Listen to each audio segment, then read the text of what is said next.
as we all know that defence win you the titles, attack win you the games. আজকে কিন্তু সেটাই হয়েছে। খেলার লাস্ট মুহূর্তে যে ইনিগো মার্টিনেজের যে ট্যাকল, এটা হচ্ছে লিগ উইনিং ট্যাকল। আমরা ওটা লাস্টে কথা বলবো, ফার্স্টে হচ্ছে আমরা কিছু বলি। আজকে যে আমরা হ্যান্সি ফিলিকের যে সিলেকশনটা দেখলাম, সেটা হচ্ছে যে ইট ওয়াজ গুড, রিয়েলি গুড। যদি একটা অ্যাওয়ে ম্যাচের জন্য এই ধরনের হচ্ছে যে টিম সিলেকশন করাই ভালো, যেন ডিফেন্সিভলি সলিড হতে হবে।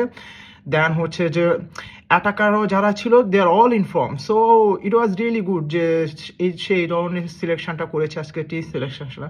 কিন্তু আমাদেরকে একটা জিনিস মনে রাখতে হবে যে আমাদের অ্যাটাকার ডে বাই ডে কিন্তু তারা ভালো খেলবে না, তাদেরও কিন্তু অফ ডে আসে। তো সেই ধরনের অফ ডেগুলোতে আমাদের হচ্ছে যে পুরো টিমটাকে উইনিং পজিশনে নিয়ে আসে, সেটা হচ্ছে কারা? সেটা হচ্ছে আমাদের ডিফেন্ডাররা। তারা যদি হচ্ছে ভালো থাকে এবং অলওয়েজ ইন ফর্ম থাকে, তাহলে হচ্ছে যে আমাদের হচ্ছে যে একটা অ্যাওয়ে ম্যাচের থেকেও আমরা ম্যাচটা উইন করে আসতে পারি। লেগানেজের ব্যাপারটা বলি, লেগানেজ অলওয়েজ বার্সেলোনার জন্য হচ্ছে যে পচা শামুক ছিল, মানে পচা শামুকে যেরকম পা কাটে সেরকম লেগানেজ অলওয়েজ ছিল। লেগানেজের মাঠের থেকে জয় নিয়ে আসা রিয়েলি গুড।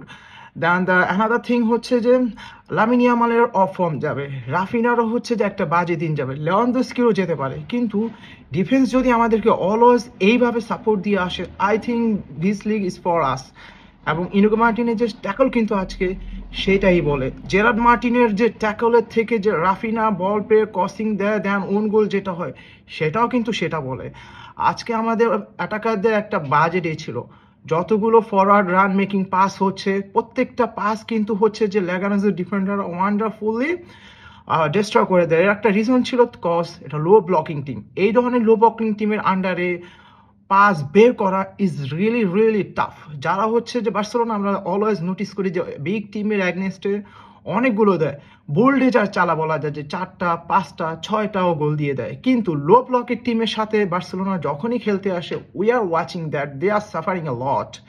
সো এই টিমের অ্যাগনেস্টে এসে এইভাবে গোল করা, ওন গোলটা আমাদের জন্য কিন্তু কাছে একটা হাইলি অ্যাডভান্টেজ আমি মনে করি। এবং জেরার্ড মার্টিনের এই ধরনের ট্যাকেল হ্যাঁ। আজকে রাফিনা দেন হচ্ছে যে ডিফেন্সিভ সাপোর্ট যেরকম ছিল, কি বলার ভাষা নেই। কজ রাফিনা এইভাবে তার পজিশন ছেড়ে এসে এইভাবে যে ট্যাকেলটা দিল, দেন হচ্ছে যে এইটা ইট ওয়াজ ইজি গোল যদি রাফিনা ওই ট্যাকেলটা না দিত। সেজিনি টানা 21 থেকে 22 ম্যাচ হয়ে গেল, সেজিনি হারেনি। সেজিনি বার্সেলোনার জন্য একটা আশীর্বাদ। সেজিনি যেভাবে খেলে যাচ্ছে, সেজিনি এই ফর্ম যদি রাখতে পারে, আই থিঙ্ক এই লিগটা আমাদের জন্য চ্যাম্পিয়ন্স লিগও হচ্ছে যে we are doing something and will be cook. Another thing, Szczesny আজকে যে স্টপগুলো করেছে, এই জায়গায় যদি টার স্টেগান থাকতো, I think it could be goal. আমরা হচ্ছে বার্সেলোনা সাপোর্টাররা এখন যেই পরিমাণ ট্রাস্ট আমরা এখন সেজনিকে করি, সেই ধরনের ট্রাস্ট আমরা কিন্তু টার স্টেগানকে নিয়ে করি না। যেই ধরনের ব্লান্ডারগুলো হল লাস্ট 6-7 ইয়ার্সে, সিম্পল যে শটগুলো গোল হয়ে গেল, সেখানে হচ্ছে যে সেজিনি যেই ধরনের ওয়ান্ডার ক্লাস সেভগুলো দিচ্ছে, এইভাবে ইন্টারন্যাশনাল রিটায়ারমেন্টের পরে এসে এই রকম পারফরমেন্স করা এবং এইভাবে টিমকে লিড করা এবং পয়েন্ট টেবিলের নাম্বার 1 পজিশনে নেওয়া, it couldn't be possible without Szczesny. বালদের ইঞ্জুরিটা যেটা it's really upset for us. He could be out for 2 weeks এবং সে হ্যামস্ট্রিং ইঞ্জুরিতে আছে। We can know that after tonight medical test. Then lastly, we can be talk about the mid battle. আজকে মিডে আমরা খুবই মিস করেছি, সেটা হচ্ছে Frenkie ডিয়ংকে। Eric Garcia R Frenkie de Jong.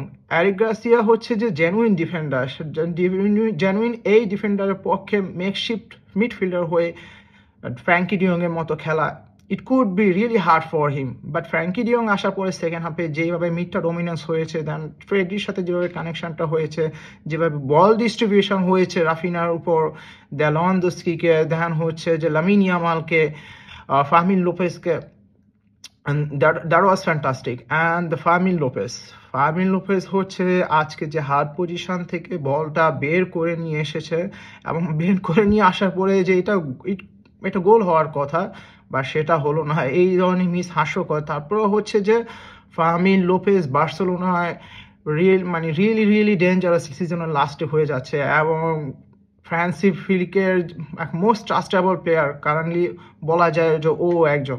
I am really upset for Pablo তোরের মতো player বার্সেলোনার বেঞ্চে থাকতেছে, এইটা একটা ইনজাস্টিস। পাবলো তোরে হচ্ছে যে একটা ম্যাচ ডিজার্ভ করে রাইট নাও, একটা ফুল ম্যাচ ডিজার্ভ করে।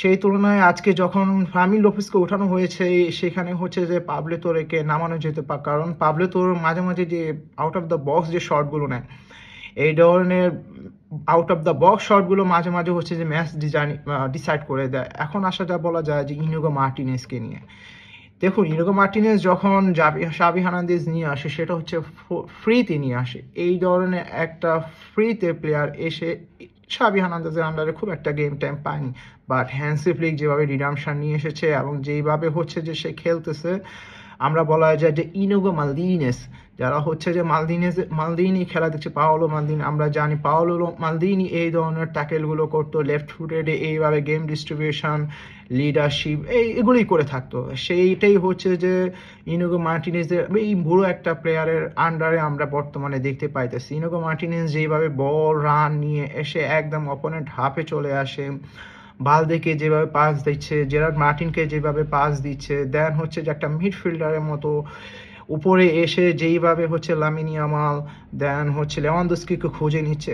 বর্তমানে কোন একটা ডিফেন্ডার আমরা দেখি যে এই ধরনের ফর্মে আছে, এই ধরনের হচ্ছে যে গেমে একটা ডিসপ্লে লিডারশিপ শো করে?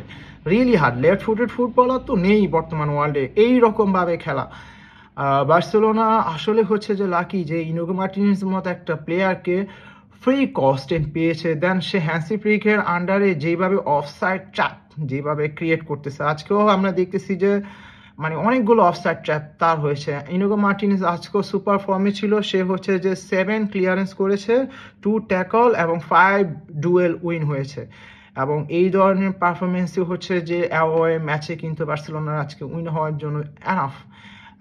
আজকে ইনিগো মার্টিনেজ যদি না থাকতো, লাস্ট মুহূর্তে যদি এই ট্যাকলটা না হতো, হয়তো লেগানোজের মতো অপোনেন্টের অ্যাগনেস্টের থেকে ম্যাচ বের করে আনা পসিবল ছিল না। দেন হচ্ছে ফেরান তোরেজও লাস্টের দিকে এসে খুবই ভালো খেলছে, ডিফেন্সিভলি অনেক সলিড এবং হেল্প করেছে। গাভি ইঞ্জুরি থেকে, হ্যামস্ট্রিং ইঞ্জুরি থেকে আসার পর থেকে স্লোলি তার আগে শেপটা পাচ্ছে, দেন ফর্মও ফিরে আসতেছে।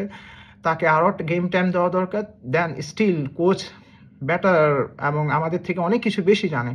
সো আই হোপ যে আমাদের নেক্সট ম্যাচগুলো হচ্ছে যে কোচ হ্যান্সি ফ্লিক খুব সুন্দর করে টিম সিলেকশনটা করবে, যেহেতু এখন টাইট স্কেডিউলও মাঝে আছে এবং সামনে এল ক্লাসিকো আছে, ডটমুন্ডের সাথে খেলাও আছে। আই হোপ দ্যাট যে আমাদের স্কোয়াডটা ভালোভাবে সিলেকশন করে পাবলো তোরেকে মাস্ট বি গেম টাইমটা আরও বাড়ায় দিতে হবে, কারণ পাবলো তোরের মতো একটা যেই এভাবে হচ্ছে যে বেঞ্চে বসে থাকে এটা দৃষ্টিকটু লাগতেছে। আপনাদের কাছে আজকে ম্যাচ উইনার কে এবং কে সবচেয়ে বেশি ভালো খেলছে জানাতে পারেন।